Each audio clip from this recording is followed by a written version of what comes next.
오늘 하나님의 말씀의 제목은 하나님의 강한 사랑, 하나님의 강한 사랑이라는 제목으로 본문 말씀을 함께 나누겠습니다.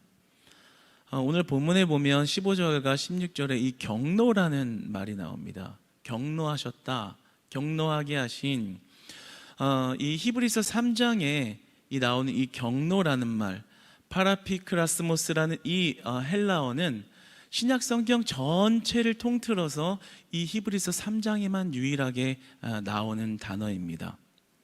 정확하게 2회, 명사로서는 2회 사용되었고요, 16절에 동사로서 1회 사용되었습니다. 그러니까 신약 성경 전체를, 성경 전체를 통틀어서 이렇게 이 장에서만 이 단어를 썼다라는 것은 조금 특별한 의미가 있을 것입니다. 하나님이 경노하다, 경노하셨다라는 이 말은 사실 우리에게 굉장히 쉽게 받아들여지는 말이 아닙니다. 그렇죠? 우리는 잘 알듯이 하나님은 사랑의 하나님이시고 하나님은 사랑이시라. 우리는 하나님의 그 사랑을 믿고 그 사랑 안에 거하는 자들입니다. 어떠한 것도 용서해 주시는 그 무한한 사랑에 거하는 자들인데, 그 하나님이 경노하셨다라는 말이 그렇게 우리에게는 쉽게 다가오지 않습니다. 때로 어떤 기도자들은 기도의 시작에 사랑이 많으신 하나님 아버지 라는 말로 시작하는 것처럼, 우리가 알고 믿는 하나님은 사랑이 많으신 하나님, 하나님 자체가 사랑이십니다. 그런데 오늘 이 3장, 그리고 또 오늘 본문에 경노하셨다, 도대체 그 하나님이 경노하실 만한 그러한 일은 무엇이었을까요? 오늘 이 본문은 시편 95편을 인용하여서 말씀을 증거한 본문입니다. 그런데 하나님이 이렇게 경노하신 사건은 시편 95편에 기록하기를 그들이, 이스라엘 백성들이 광야 생활을 할 때 일어난 일입니다. 광야 생활을 하면서 그 40년 동안 광야를 빙빙 돌면서 그들이 행했던 행동은 하나님을 원망한 것이었습니다. 하나님, 나 이렇게 광야로 불러내서, 출애굽해서 광야를 불러내서 이렇게 배고프게 할 것이면은 나 그냥 다시 다시 애굽으로 돌려주세요. 다시 애굽으로 돌아가는 게 낫겠습니다. 늘 하나님을 원망한 것입니다. 그리고 하나님 만나를 주세요, 메추라기를 주세요. 하나님 앞에 원망과 불평을 늘어놓으면서 떡만 구하고 있던 그 모습에 하나님은 경노하셨습니다. 그런데 사실 능력이 많고 사랑이 많으신 하나님께서 그러한 일로 경노하셨다는 것도 조금 이해가 안 됩니다. 사실 만나가 필요하면 만나 주실 수도 있는 것이고, 조금 불평하면 그 마음을 달래기 위해서 그냥 선뜻 메추라기도 기분 좋게 주고 들어달라는 걸 늘 들어줄 수 있으실 능력이 계신 분이 왜 그들이 떡을 구하고 떡만을 구했던 신앙에 대해서 경노하셨을까? 이것은 단순히 떡만을 구했기 때문에 경노한 것이 아니라 그들이 하나님을 제대로 알지 못하고 있는 것에 대하여 하나님은 경노하셨던 것입니다. 오늘 본문에 인용된 시편 95편의 10절 말씀을 한번 같이 읽어보겠습니다. 함께 읽겠습니다. 시작. 내가 40년 동안 그 세대로 말미암아 근심하여 이르기를 그들은 마음이 미혹된 백성이라 내 길을 알지 못한다 하였도다. 그 출애굽 1세대 이스라엘 백성들이 그 광야의 길을 걸으면서 잘못한 것은 바로 내 길을 알지 못한다 하였도다. 하나님을 알지 못한 것이었습니다. 이 내 길을 하나님의 도라고 말할 수 있는데요, 그러니까 하나님의 길을, 하나님의 도를 알지 못한 것이 그들의 실수고 잘못이었고, 그것 때문에 경노했다라는 것입니다. 도대체 하나님의 길, 내 길을 알지 못했다, 하나님의 도라는 것은 무엇일까요? 우리가 도라는 이야기를 들으면, 길이라는 얘기를 들으면 어떤 깨달음, 득도했다, 이런 개념으로 이해하기 쉬우나 이것은 그런 말이 아니라 바로 하나님을 삶의 전적인 주인으로 모시고 살지 않았다라는 말씀입니다. 하나님의 길을 안다, 내가 하나님의 도를 배웠다라는 말은 내가 하나님을 전적으로 의지하면서 살겠습니다, 나는 하나님을 전적으로 의지하며 삽니다 라는 그러한 고백이 바로 하나님의 길, 하나님의 도입니다. 그러니까 하나님의 도, 내가 하나님을 믿는다라는 것은 하나님, 나는 아무것도 할 수 없습니다, 나는 정말 아무것도 못해요. 그래서 하루하루 매 순간순간 하나님만 의지합니다 라고 고백하는 것, 그게 바로 내 길을 아는 것이요 하나님의 도를 아는 자들이다 라고 성경은 말씀합니다. 그러니까 내가 열심히 한 90% 정도는 해놓고 하나님이 10%는 도와서 일을 해결한다, 이런 개념이 아니라 아예 우리가 가지고 있는 성경을 바라볼 때 우리 인간론은 우리는 아무것도 할 수 없습니다. 우리는 선한 기능이 1도 없습니다. 오직 하나님만 완전하십니다. 그래서 광야의 길을 걷는 그 순간순간 시간마다 하나님을 전적으로 의지하기 원합니다. 하나님이 원하셨던 것은 그들이 하나님만을 의지하고 하나님만을 믿고 따르는 그 믿음을 원했던 것입니다. 그러니까 그 믿음 없이 그저 떡만 구하고 있던 그 삶에 대해서 하나님은 격노하셨던 것입니다. 신명기 8장 2절로 3절까지의 말씀을 한번 같이 읽어보겠습니다. 시작. 내 하나님 여호와께서 30년 동안에 내게 광야 길을 걷게 하신 것을 기억하라. 이는 너를 낮추시며 너를 시험하사 내 마음이 어떠한지 그 명령을 지키는지 지키지 않는지 알려 하심이라.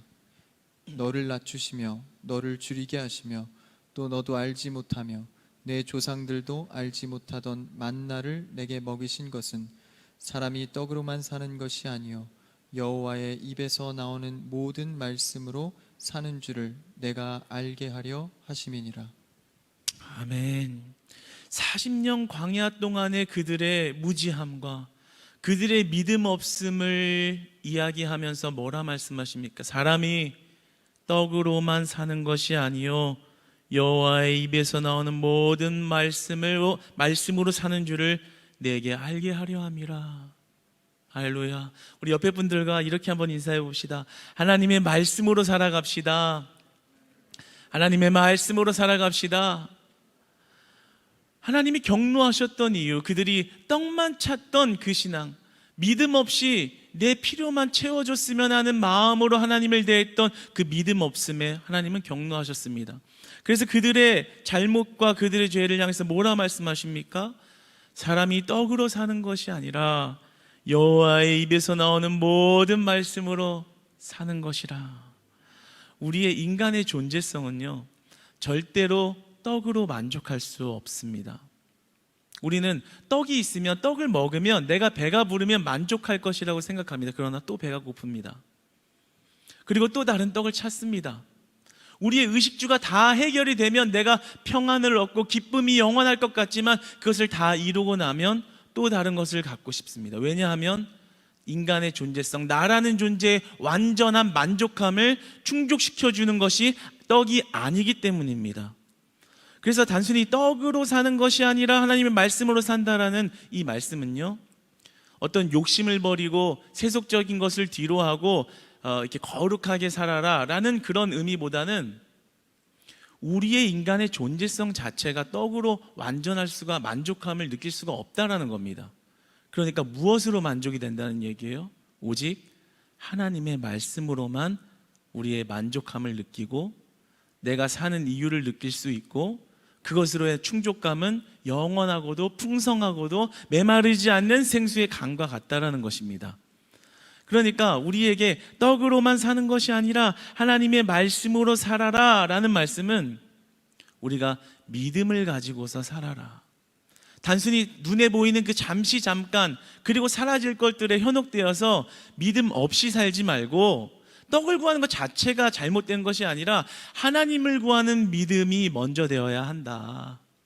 그것을 붙들고 사는 것이 진짜다라고 말씀하십니다. 그러나 우리들의 삶은 어떠한가요? 돈을 많이 가져야겠고, 가지면 돈을 더 가지고 싶고, 그게 만족하면 건강을 갖고 싶고, 명예도 갖고 싶고, 학식도 갖고 싶고, 사람도 사고 싶고, 그리고 내가 원하는 어떤 목표를 다 이루면 그때는 내가 만족할 거야, 행복할 거야 라는 생각을 가지고 그 헛된 것들을 늘 쫓아갑니다. 믿음 없이 말입니다. 믿음 있는 것처럼, 그러나 우리는 그러한 것들을 늘 쫓아가면서 넘어집니다. 그러나 성경은 인간은 절대로 떡으로 만족할 수 없는 존재라고 말씀하십니다. 그리고 하나님의 말씀으로 살아라. 하나님의 말씀이 들어가면 우리는 만족할 수 있습니다. 하나님의 말씀이 우리 심령 안에 차고 넘치기 시작하면 우리는 만족감을 느낍니다. 충족감을 느낍니다. 우리의 존재성에 대한 이유를 발견하게 됩니다. 떡이 우리를 만족시키는 것이 아니라요, 하나님의 말씀이 우리를 온전하게 하십니다. 우리를 거룩하게 하십니다. 그러므로 우리가 바라봐야 할 것은 바로 하나님입니다. 하나님의 말씀을 믿는 바로 믿음인 것입니다. 어떠한 자수성가형 부자가 이렇게 말하는 것을 본 적이 있습니다. 그가 어렸을 때 가난했기 때문에 부자가 되기만 하면 나는 행복할 거야, 오직 그 목표 하나만 보고 달려갔다라는 것이, 건강도 다 잃어버려도 내가 이 가난의 소름은 벗어나겠다라는 생각으로 그냥 앞만 보고 달렸다는 거예요.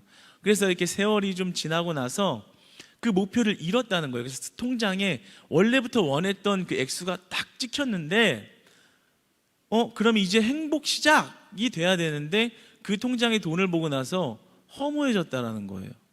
내가 뭘 한 거지?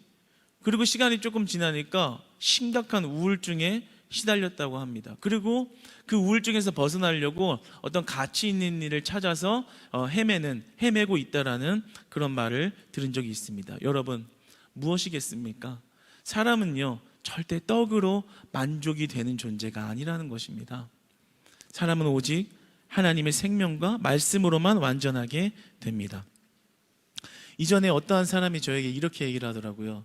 자기도 신앙생활 열심히 한 적이 있었다. 그때는 고등학생이었는데 대학교를 잘 가려고 그렇게 열심히 기도하고 신앙생활도 그렇게 열심히 했다. 그때는 뜨거웠다. 그런데 원하는 학교에 붙고 나니까 더 이상 기도 제목이 없어서 그 다음부터는 시들시들 예배도 계속 빠지고, 그리고 봉사도 줄고, 그냥 대충 하면서 시간이 10년, 15년, 20년이 흘러가니까 지금은 교회도 안 나간다 라고 고백하는 이야기를 들은 적이 있습니다. 그러니까 그 사람의 신앙은 뭐였어요? 그 뜨거움은 뭐였어요? 그 뜨거움이 정말 진정한 믿음이었다고 말할 수 있을까요? 아니죠. 떡을 구하고 있는, 떡만 구하고 있는, 떡만 달라고 하는 그런 이스라엘 신앙 같은 모습이었습니다. 여러분, 우리는 교회를 다니면서도 이러한 모습을 할 수 있습니다. 내가 예배자라고 말하고, 그리고 예배를 빠지지 않고 봉사도 잘하고 헌금도 많이 하지만 내 안에 기복신앙이 있을 수 있습니다. 떡만 구하는 거예요. 하나님, 이거 들어주세요. 이거 해결해 주세요. 이거 돼야 됩니다. 기도를 할 때도 이거 해주세요. 이거 들어주세요. 이게 딱 끝나고 나면 더 이상 기도할 것이 없는, 그런 상태에 머무를 수 있다는 거죠. 그러나 하나님께서 오늘 본문을 보고 우리가 기억해야 할 것은요, 하나님이 경노하셨던 이유입니다. 하나님이 경노하셨던 것은 그들이 떡만 구하는 신앙, 그저 내 앞길의 문제만 해결해 주는 하나님으로 대했을 때, 믿음 없이 살고 있었을 때 그것에 대해서 경노하셨다는 것입니다. 여러분, 우리는요, 겸손해져야 합니다. 그리고 하나님을 바라봐야 합니다. 하나님, 나는 아무것도 할 수 없어요. 내가 하는 것도 다 하나님의 은혜로 되는 것입니다. 내가 호흡하는 것도 하나님의 은혜고요, 내가 가정을 꾸릴 수 있는 것도 하나님의 은혜고요, 내가 직장생활 할 수 있는 것도 하나님의 은혜입니다. 하루하루 하나님이 부어주시는 은혜 아니면요, 저는 아무것도 할 수 없습니다. 그래서 저는 하나님만 의지할래요. 하나님만 바라볼래요. 하나님이 하라는 대로만 할래요. 하나님 이렇게 할까요? 저렇게 할까요? 하나님 시키시는 대로 할게요. 그렇게 하나님만 전적으로 의지하면서 하나님만 붙들고 광야의 길을 걸어가는 자들, 그 자들이 바로 하나님의 도를 아는 자, 내 길을 아는 자, 곧 믿음으로 살아가는 참된 신자라는 것입니다. 그러니까 우리는 이 믿음을 가지고 살아가는데, 하나님만이 나의 절대적인 주인이십니다. 내 모든 것, 작은 것 하나하나까지도 하나님이 관여하여야만 내가 살 수 있습니다. 그래야만 완전합니다 라고 고백하는 것, 그게 믿음이라는 것이죠. 그런데 이 믿음은 날마다 고백되어져야 합니다. 이 믿음은 그냥 한 번의 고백, 감동이 되었을 때만 잠깐 하고 사라지는 것이 아니라 날마다, 매 시간마다 그렇게 고백되어야 하는 것이 우리의 믿음이라고 말씀하고 있습니다. 오늘 본문 14절의 말씀을 한번 같이 읽어보겠습니다. 시작. 우리가 시작할 때에 확신한 것을 끝까지 견고히 잡고 있으면 그리스도와 함께 참여한 자가 되리라. 이 히브리 그리스도인들의 시작은 좋았어요. 개종을 했잖아요. 그래서 주님, 이제 내가 예수 그리스도를 믿고 구원받았습니다, 믿음으로 살겠습니다 라는 시작은 좋았는데, 삶이 힘들어지고 그리고 외부의 핍박이 심해지니까 이들이 배교를 하기 시작한 것입니다. 그래서 오늘 14절의 시작을 이렇게 나가는 겁니다. 우리가 시작할 때 확신한 것을 끝까지. 너희들이 배교하지 말아라. 믿음 가졌던 거 저버리지 말아라. 너희들이 그 믿음 시작이다, 끝까지 가지고 가야 한다. 그런데 이들은 신앙생활이 재미도 없고 오히려 힘들어지고 하라는 거는 많고, 그리고 오히려 핍박은 더 심해지고 삶이 더 어려워지는 그런 상황에 맞이하자 하나님의 우리에게 주신 그 믿음, 그것을 저버린 것입니다. 그래서 신학자 벤겔은 이렇게 말합니다.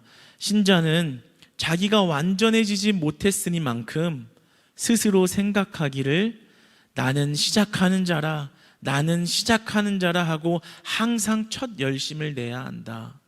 여러분, 우리는요, 하나님께 주신 그 믿음, 첫사랑을 늘 잃지 않으려고 애써야 합니다.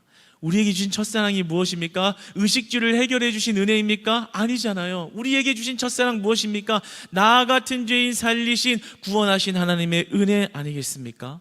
여러분, 그 주신 은혜를 끝까지 붙들고 가야 한다는 거예요. 어떠한 상황이 와도, 외부의 어떤 상황이 와도, 내 내적인 시험이 들고 그리고 내 내적인 실족이 있어도 우리가 그 믿음을 끝까지 부여잡고 승리해야 한다는 것입니다. 육신의 방종으로 빠지지 않기 위해 우리가 겸비할 것은 참을성입니다. 이 처음 해주신 은혜를 끝까지 참고 끝까지 견고하게 붙들면서 나아가 승리해야 한다는 것이지요. 사랑하는 여러분, 우리는 믿음을 붙들고 사는 참된 신자 되기를 원합니다. 참을성 있는 신자 되기를 원합니다. 끝까지 인내하는 승리자들 되기를 진심으로 소망하고 축복합니다. 나라로부터 핍박이 있어도요, 가족의 핍박이 있어도요, 외부의 핍박이 있어도요, 우리에게 주신 그 첫 믿음, 첫 사랑을 잃지 않고 끝까지 붙들고 갈 때 하나님은 그것을 확실한 것이요, 너에게 주실 참된 안식이라고 말씀하십니다. 오늘 14절에 보면 확실한 것으로 라고 말씀하는데요, 이 원문의 속뜻은 실체라는 뜻이 있습니다. 그러니까 우리가 믿음을 가지고 따라간다는 것은 실체라는 거죠. 그러니까 우리가 믿음을 가지고 따라간다는 것은 지금 당장 눈에 보이지 않아도 실체를 보고 가는 것이므로 그것은 영광이다라는 것입니다. 믿음으로 바라는 것의 그 끝은 영광이요, 실제라고 말씀하고 계신 것입니다. 그러나 반대로요, 믿음 없이 그냥 당장 눈에 보이는 떡만 구하면서 또 먹고 나면 사라지고 그것이 실체라고 믿고 살아가는 자들은 허무한 것을 쫓고 살아가는 것입니다. 그러므로 여러분, 우리가 믿음의 눈을 들어서 그 실체 예수 그리스도를 바라보고 그것을 잡고 나아가는 그런 은혜의 자녀들이 다 되어야 될 줄로 믿습니다. 오늘 이 믿음의 사실이요, 참 우리가 어쩔 때 지켜도 되고 안 지켜도 되고 그냥 잘 지키십시오라는 권면 정도면 우리에게 큰 부담으로 다가오지는 않을 텐데요, 그런데 오늘 아주 강력한 말씀을 선포합니다. 바로 조건적인 말씀인데요, 14절을 다시 한번 읽어볼까요? 시작. 우리가 시작할 때에 확신한 것을 끝까지 견고히 잡고 있으면 그리스도와 함께 참여한 자가 되리라. 이 말씀은 조건을 건 것입니다. 너희들이 처음에 시작한 그 믿음을 끝까지 견고하게 잡고 있어야 그리스도와 함께 참여한 자가 된다는 말입니다. 조건을 거셨습니다. 그러니까 우리가 처음 믿음을 받았다면 우리가 죽는 그 순간까지 우리의 신앙을 똑같이 가지고 끝까지 가야 한다는 것입니다. 그래야 그리스도에 참여한 자다라고 인정해 주신다는 거예요. 그러니까 이것은, 우리가 믿음을 갖게 된 것은 끝이 아니라 시작이라는 거죠. 예수 그리스도 앞에 설 때까지 우리가 완수하며 달려나가며 지켜야 할 시작이라는 것입니다. 그런데 오늘날 우리 신앙의 가장 큰 문제점이 뭡니까? 믿었으니까 됐다, 믿었으니까 끝났다 라는 바로 그 신앙이 우리의 신앙을 무너뜨리고 있습니다. 성경의 원리, 하나님의 그 기준을 무너뜨리고 있다는 것입니다. 아, 내가 믿었으니까 천국 가겠지. 내 생활이 엉망이고 지금 그냥 대충대충 말씀대로 안 살아도 나는 그냥 된 거야. 예배 그냥 빠먹고 그냥 대충 드리고, 그리고 하나님 말씀대로 안 살고 지금처럼 세상과 버타며 살아도 믿었으니까 끝난 거야. 그게 아니라고 말씀하고 있는 것입니다. 확실한 조건을 내세우고 있습니다. 만약에 우리가 어떠한 시험을 앞두고 있습니다. 어느 정도의 점수를 넘어야지만 그것이 합격이 된다고 보겠습니다. 그러면 그 시험을 준비하면서 그 점수를 넘어가기 위해서 분명한 노력을 해야 합니다. 그런데 그냥 어떻게 될 거야, 그냥 대충대충 해도 그냥 넘어가겠지, 이렇게 안일하게 생각을 하고 있는 사람은 그 시험에 합격할 수 없을 것입니다. 오늘 확실한 조건을 내세우고 있습니다. 너희들이 그 믿음 끝까지 잡고 있지 않으면 그리스도에 참여한 자가 아니야. 그러나 끝까지 잡고 있는 자는 그리스도에 참여한 자다라고 말씀합니다. 그러니까 우리는 이 말씀을 돌아보면서요, 이 확실한 조건에 대한 경각심을 가져야 합니다. 경각심을 가져야 합니다. 내가 가진 믿음 온전히 부여잡고 주님 따라가야 하는구나. 다시 말하면 내가 믿음이 있는 자라면 그 따라가는 것이 기쁨이고 따라가는 것이 당연한 것이구나 라는 말입니다. 16절의 말씀을 한번 보겠습니다. 시작. 듣고 경노하시게 하던 자가 누구냐? 모세를 따라 애굽에서 나온 모든 사람이 아니냐? 그런데요, 그럼에도 참 야속하세요. 지금 뭐라고 말씀합니까? 모세와 함께 애굽에서 나온 자들, 그러니까 하나님을 경노하게 한 자들은 저기 있는 애굽에 있는 사람들이 아니라, 저들이 이스라엘을 핍박해서 경노한 게 아니라 바로 지금 너희 때문에 화가 났다라는 것입니다. 그러니까 참 가혹하죠. 하나님의 말씀을 잘 따라야 되고 믿음을 지켜야 되고, 그리고 그렇지 않으면 그 안식에 참여할 수 없고, 그런 조건을 다 지키면서 팍팍하게 삶을 살아야 하는데 그것을 자신의 백성들에게 적용시켰다라는 거예요. 그러니까 어떤 면에서는 참 야속하기도 하고, 우리가 왜 그렇게 인생을 어렵게 살아야 하나, 그리고 그런 것으로 경노하신 하나님은 왜 이렇게 사랑이 없으신가, 좀 그냥 대충대충 봐주고 그냥 잘못했어도 그냥 그거 눈 감아주고 하시면 안 되나 라는 생각도 듭니다. 그런데 18절하고 19절, 오늘 본문의 18절과 19절을 한번 같이 읽어보겠습니다. 시작. 또 하나님이 누구에게 맹세하사 그의 안식에 들어오지 못하리라 하셨느냐? 곧 순종하지 아니하던 자들에게가 아니냐? 이로 보건대 그들이 믿지 아니함으로 능히 들어가지 못한 것이라. 그 자신의 백성들에게 굉장히 야속하게 그리고 경노까지 하시는 그 하나님이 너무나도 이해되지 않고, 좀 너무하다, 너무하시다, 좀 너무 야속하다, 너무 빡빡하시다 라고 생각이 들지도 모릅니다. 그러나 오늘 18절과 19절에 보면 그 조건절에 대해서 더 정확하게 이렇게 말씀하십니다. 누가 안식에 못 들어오느냐? 순종하지 아니하는 자들 아니냐? 하나님 앞에 순종하지 아니하는 자들은 절대 그 영원한 안식에 들어올 수 없다. 19절에 보시면 믿지 않고 살아가는 자들은 들어가지 못할 것이다. 그러니까 믿음으로 순종하며 살아가지 않는 자들에게는 그렇게 영원한 안식을 주지 못한다라는 말씀입니다. 그런데 이 말씀이 중요합니다. 왜냐하면 하나님이 경노하신 진짜 이유가 이것이기 때문입니다. 잘 보십시오. 우리가 그 경노하신 하나님을 보면 좀 야속하고 왜 그렇지? 라는 생각이 들지만, 하나님이 경노하신 이유는 우리를 살리시기 위함입니다. 왜요?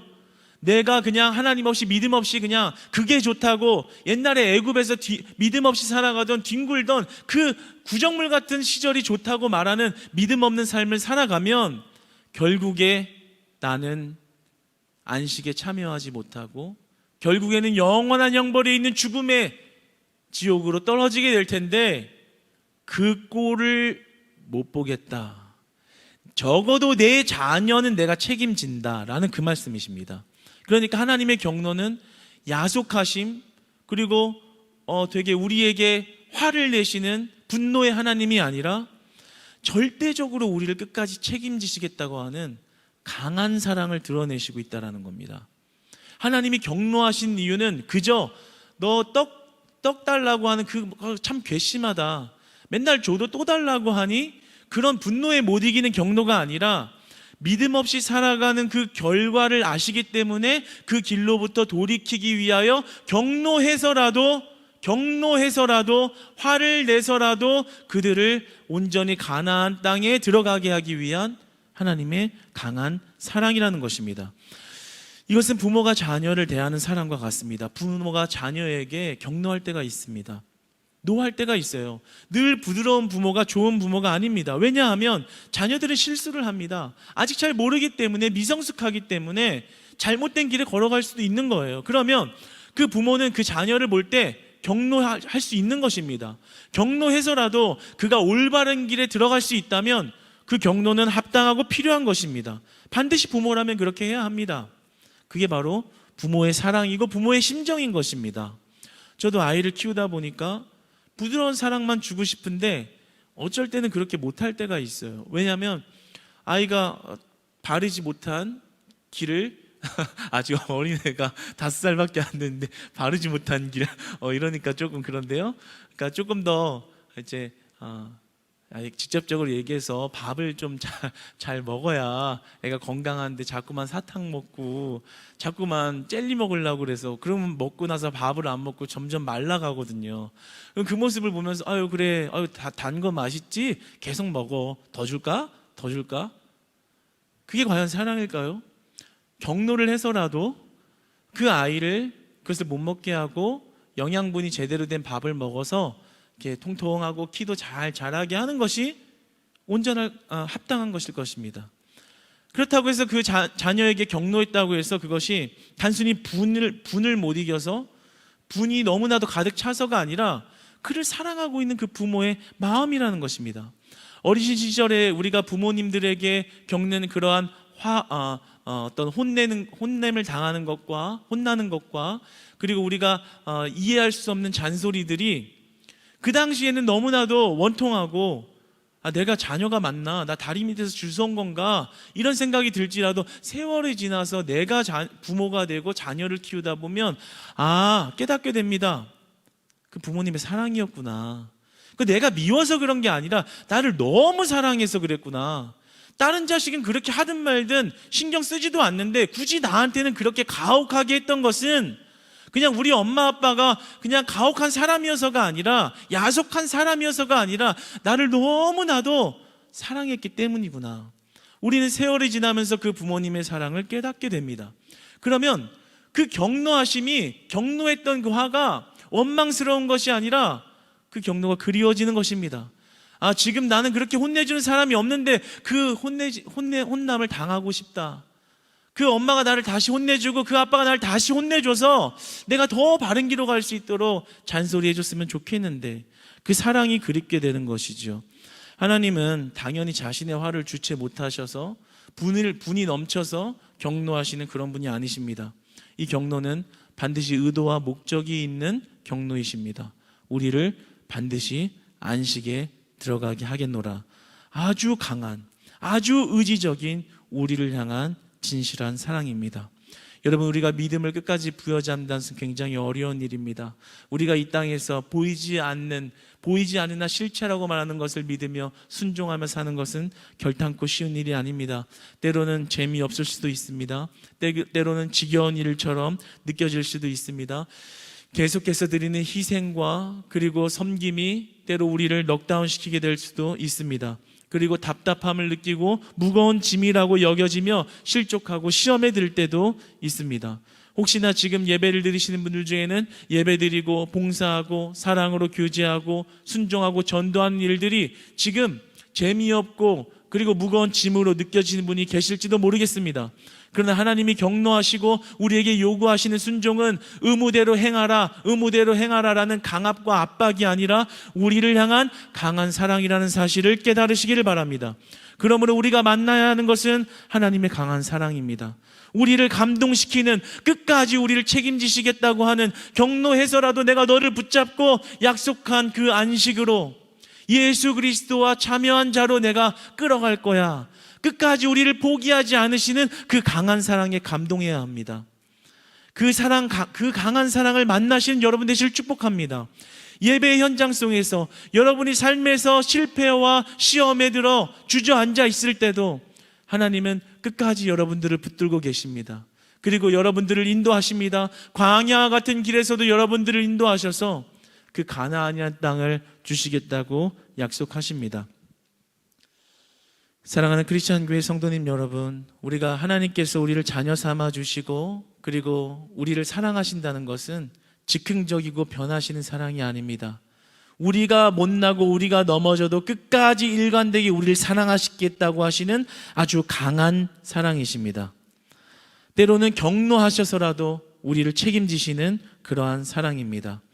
여러분, 우리에게 주어진 믿음의 삶, 믿음의 경주, 그 시작과 끝을 보면 너무나도 어렵고 힘든 순간이 많지만 지금 이 코로나 순간처럼 떨어져서도 예배드리고 때로는 정부와 나라와 그리고 세상의 압박 가운데서도 하나님을 따르겠나로 결단하며 살아가는 것은 결코 쉬운 일이 아닙니다. 그러나 그것이 우리에게 주어진 순종의 요구, 단순히 지켜야 하는 의무와 책임이 아니라 하나님이 우리를 사랑하고 끌어가고 계시는 강한 사랑이라는 그것을 만난다면, 그 강한 사랑을 경험한다면, 그 강한 사랑 안에 거한다면요, 우리의 순종은 가치 있는 일입니다. 우리의 순종은 아깝지 않은 일입니다.